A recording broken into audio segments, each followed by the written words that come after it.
ইনসাফ এমন একটা লড়াই, যদি আমরা বারবার এইটাকে ডিসপেন্স করতে ব্যর্থ হই, তাহলে যেটা করবে প্রত্যেকটা জুলুম আর একটা জুলুমের জন্ম দিয়ে যাবে, আর একটা লড়াইকে আপনাদেরকে মোকাবেলা করতে হবে।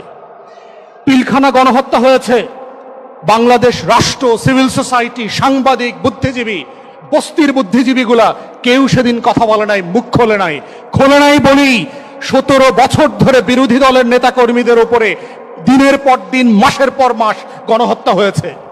বাংলাদেশের সিভিল সোসাইটি প্রতিবাদ করে নাই, বাংলাদেশের গণমাধ্যম তার জাতীয় দায়িত্ব পালন করে নাই, তারা দালালি করেছে।